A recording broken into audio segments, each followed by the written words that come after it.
House of the Temple in Washington, D.C. This is the Tyler's Place podcast, brought to you by the Supreme Council of the Scottish Rite, Southern Jurisdiction of the United States, Mother Supreme Council of the world. I'm your host, Maynard Edwards, 32nd degree KCCH. This is a special edition of the Tyler's Place, and we are talking all about Brother General President George Washington.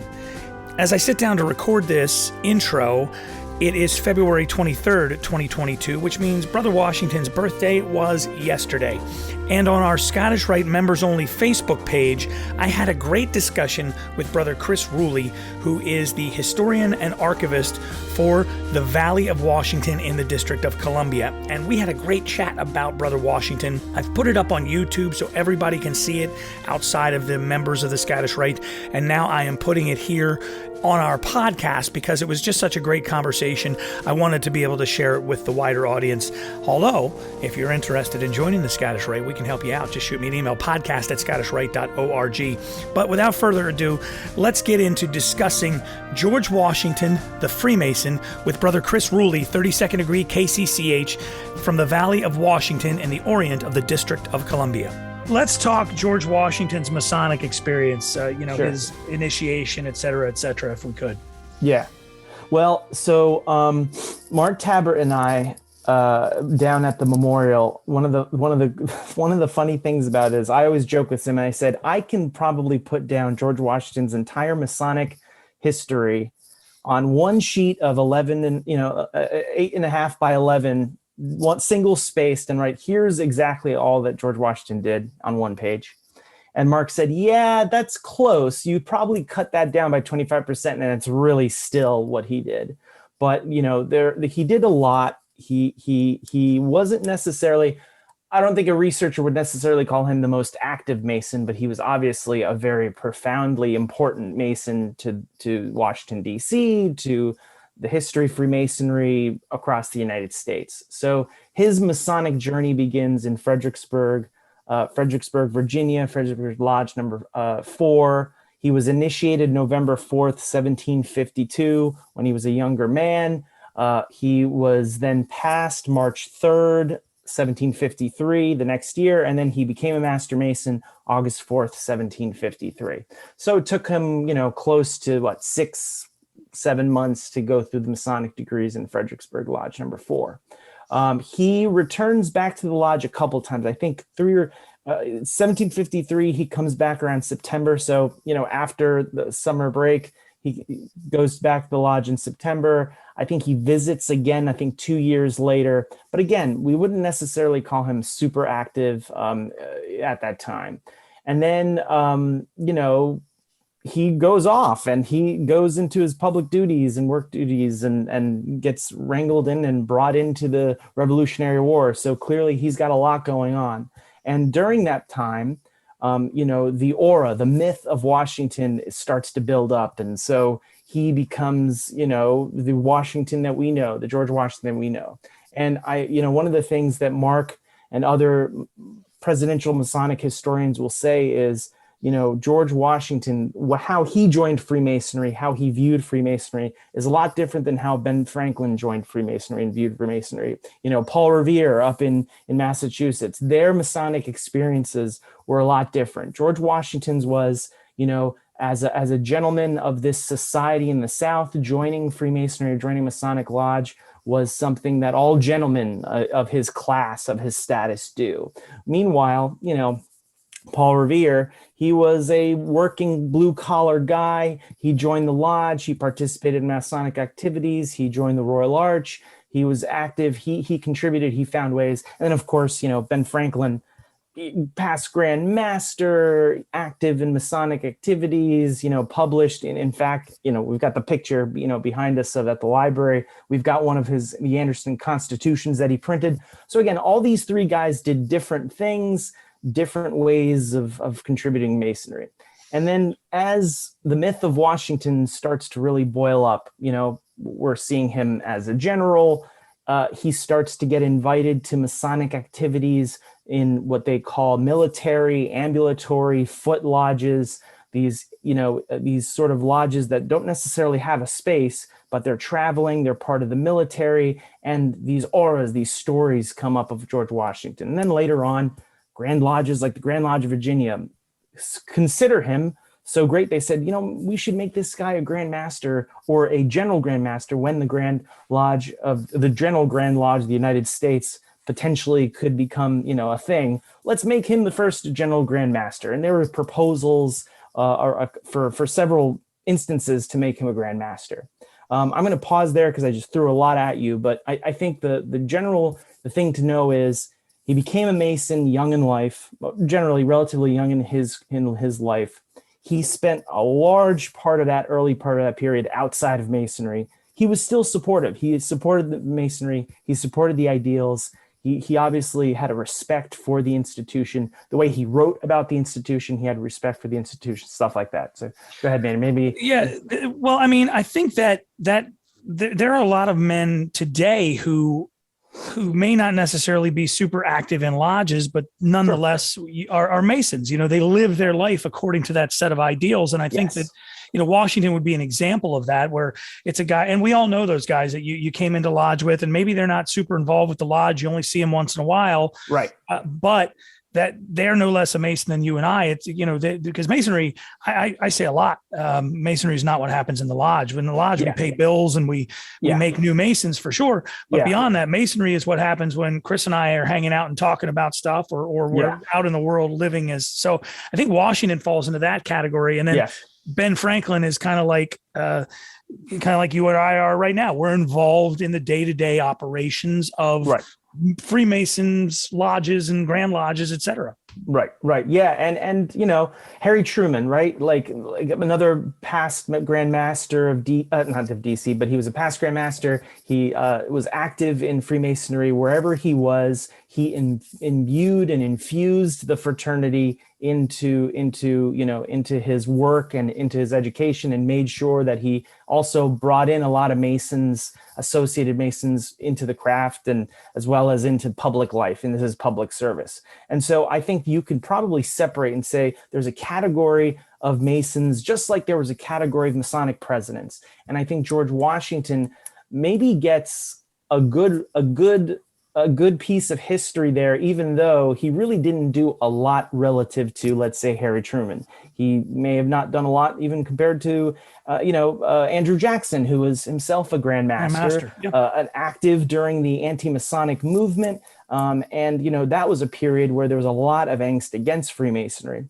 The funny thing also about the anti-Masonic movement, and I just brought this up off the top of my head, was even the anti-Masons found a way of defending George Washington, even though he was a Mason. They said, well, wait a minute. Yeah, of course he joined Freemasonry, but really he denounced it in his writings, and he thought it was just, a fine institution, but there was not really much going on there. So even George Washington, the myth of George Washington, the way that it was created and cultivated in the United States, even the anti-Masons found a way of saying, yes, he joined, but really the principles that he espoused, he found those in other places.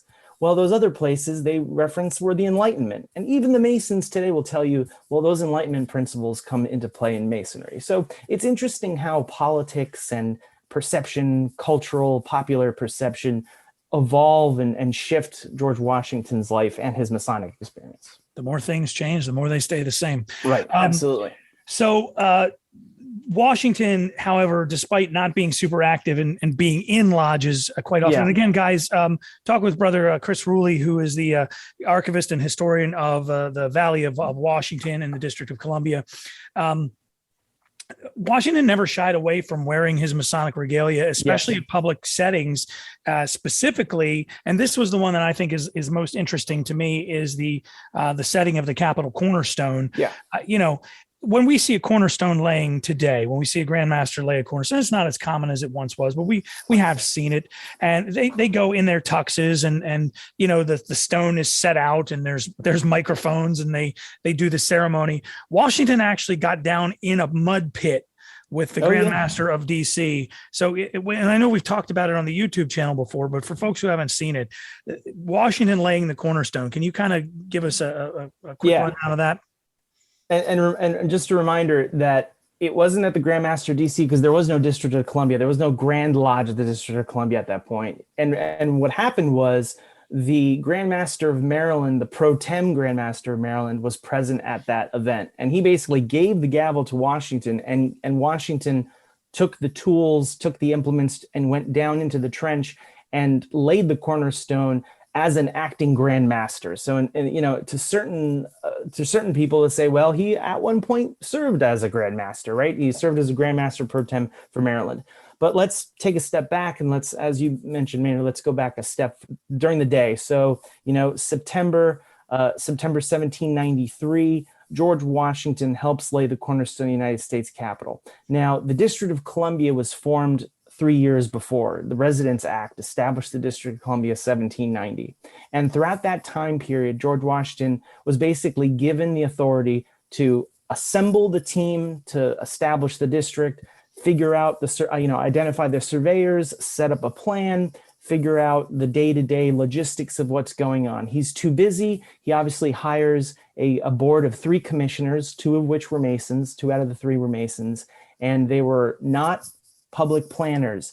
They were not, stonemasons themselves. They were not city planners. They were not architects. They were basically glorified project managers. And so Washington wanted to make sure that he had a very close relationship with these guys. And so he can trust them while he's busy doing the rest of, establishing and doing all the things that a new president of a new country would be doing.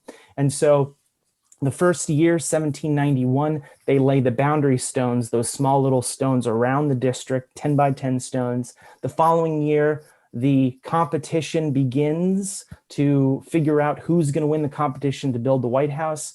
Washington really supports a young Irish architect named James Hoban, who also is a member of a lodge called Federal Lodge No. 1 in DC. And so he wins the competition. Washington is supporting him even before the competition. He's saying, hey, listen, I really like your designs. You should submit for this contest. And here are some things that I think you should be, thinking about when you're submitting this. So he already had a leg in during the competition anyway.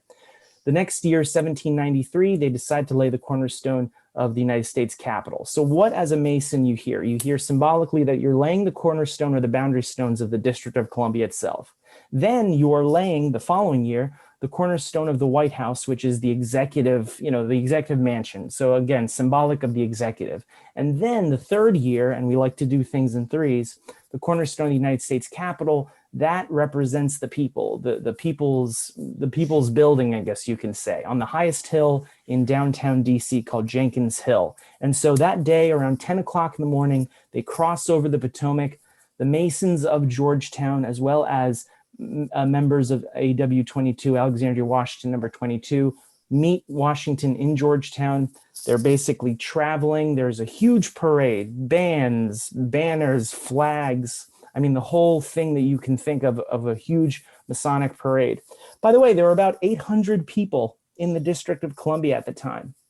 In fact, we know that it was 800 people because 3/4 of those, or not 3/4, sorry, one fourth of those people were all stonemasons and carpenters and they were there to build. Who were building. And guess who they decided? The commissioners decided, hey, Hoban, since you are already the architect and really doing a lot of this work, can you go and do the first census of the District of Columbia? So we know through Hoban that the first census, there was about 800 folks. So imagine 800 folks. If you had 200 of those folks even show up, that is a large percentage of the population that's just watching this going on. By the way, District of Columbia, not the district that you see now. It was all wood and, it was woods and creeks and swamps. Swamp. It's nothing that you see today. So they're literally going from Georgetown, which was a small little town right on the port, right on the Potomac, and going and crossing through forest and creeks. And so they get to the site of the Capitol building about 4 or 5 hours after they get from Georgetown. Now, the stonemason, there was a stonemason in charge named Colin Williamson. He was in charge actually of setting up the foundation for the White House as well as the Capitol. He sets up the stone, the cornerstone that they're going to lay the day before. He's actually already dressed in his Masonic regalia because, this is a symbolic thing. He gets his workmen to help him set the stone in the trench that we were talking about. The day of, Washington and everyone march to the Hill.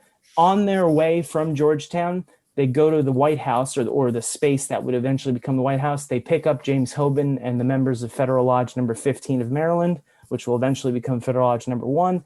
And all 3 lodges with George Washington get to the Hill. Meanwhile, they now are all assembled around the hill, the perimeter of the hill, the excavation site. Washington receives the tools, right? These wooden and metal, silver tools that a guy named John Duffy, I think he's either from Maryland or Virginia, but I want to say Maryland, a Maryland silversmith named John Duffy sets these and builds these elaborate ceremonial tools and presents the tools to him. And Washington and the 3 masters of those 3 lodges go down, descend into the trench. They lay the cornerstone, and immediately after, or well, again, as custom would say, after the ceremony, Washington gives those tools and those implements to the guys that participated in the event. And so we're fortunate to have the gavel, we're fortunate to have the trowel and those working tools that still survive today from that event.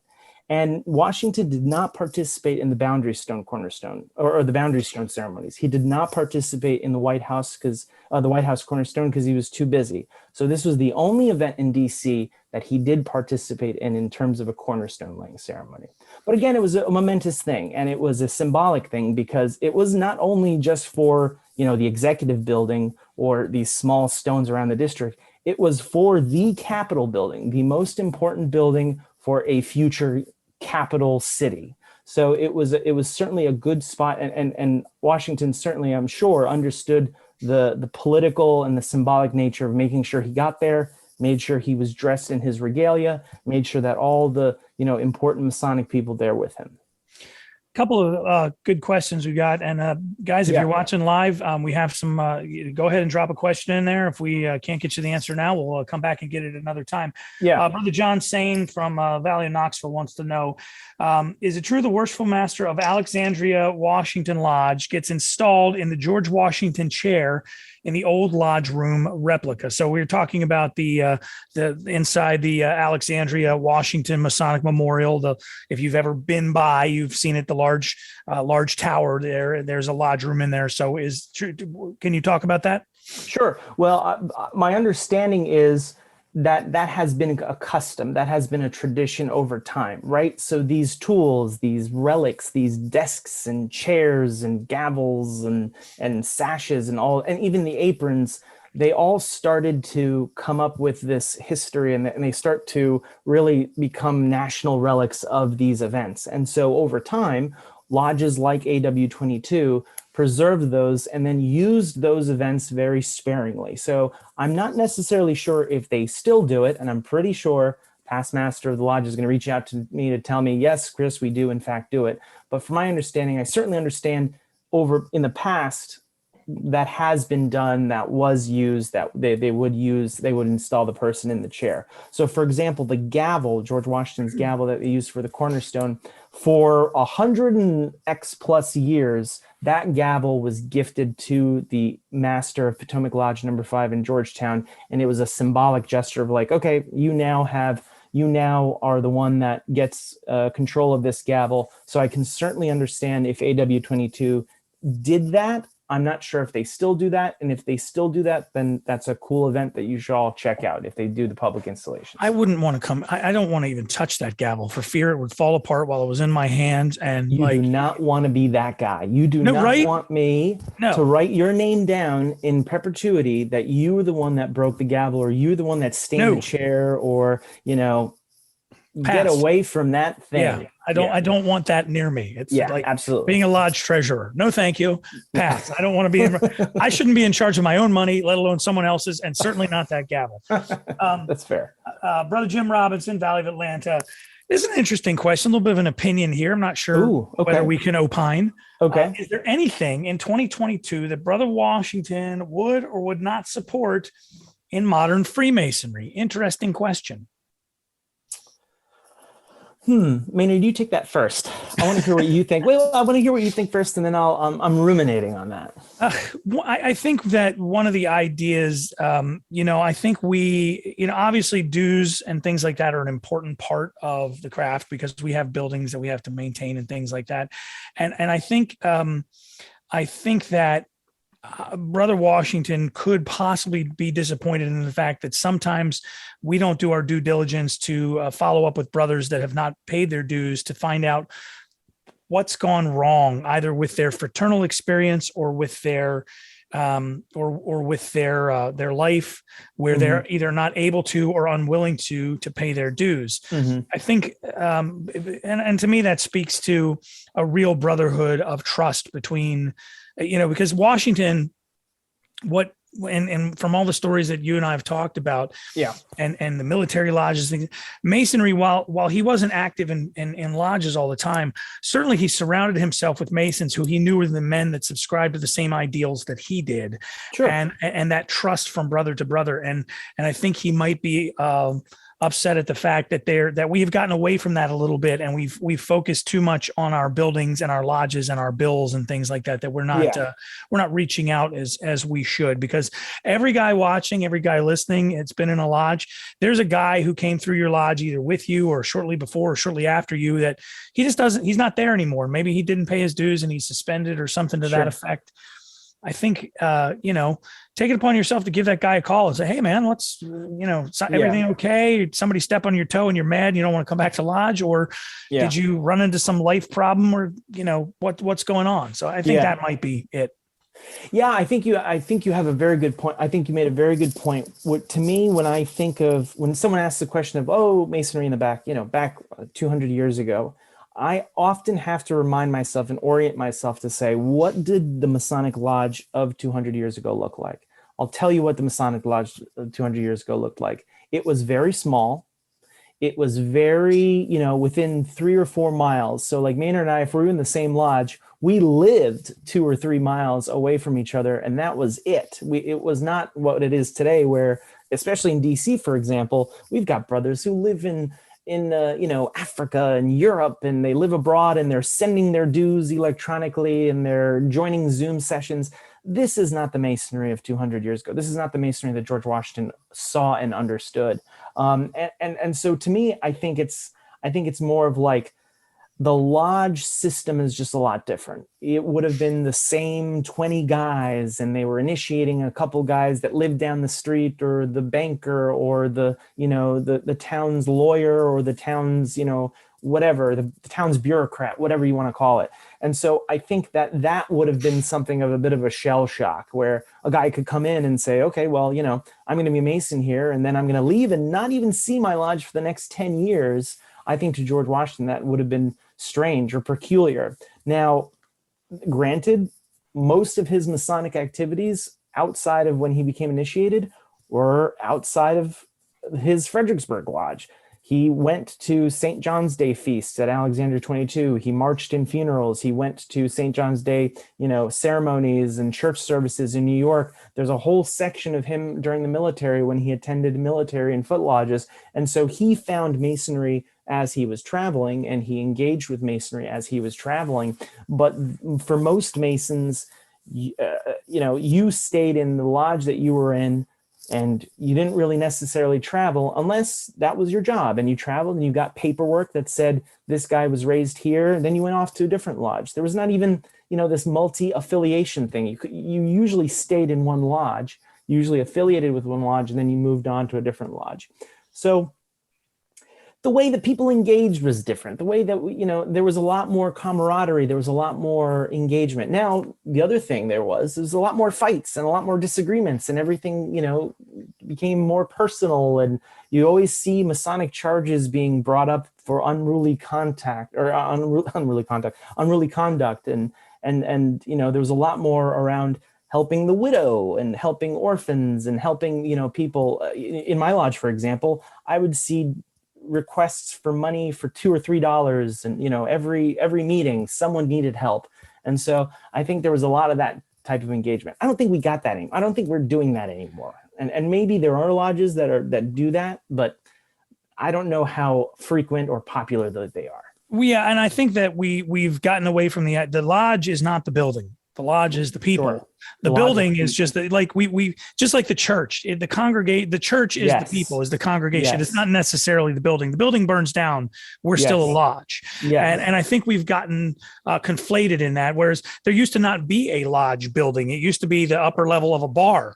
Sure. For all the Masons who like to think that we were all prim and proper for so many years. Yeah, we were founded in taverns. I mean, the Goose and the Gridiron. It's a bar. Guys. So there was no lodge building. That's a newer phenomenon, so to speak. I guess late 19th, early 20th century, those started becoming a thing. Sure. And I think that would have been a foreign concept to Washington. And maybe that tends to make us focus more on the fact of the lodge being a building as opposed to the brothers. Yeah. I mean, I think you can track Masonry's popularity by the number, and I wish there was data on this, that'd be really cool, of tracking how many buildings were built over time as Masonry grew and became more popular. I think the building became a sign of your lodge is doing well, we can buy a building. And by well, I mean financially well. I'm not talking about the health and the integrity of the members in the lodge, but the health and overall the financial stability of the lodge. I mean, the tavern of the District of Columbia where George Washington went to set up the arrangements to get the lands to establish the District of Columbia, the tavern where Thomas Jefferson, John Adams, and the commissioners sat down and said, okay, what are we going to come up with a name for this place? Let's call it the Territory of Washington, Washington City, and maybe we'll call this territory or federal zone a district instead of federal zone. That same place where the first plots of land were to sell, for the district, to start to raise funds for its construction, also happened to be the place where the Masons met. That's where the Masons of Georgetown met. So, I mean, where activity was, usually that's where you could find a Masonic building, or not building, but Masonic congregation, a Masonic assembly, a Masonic group.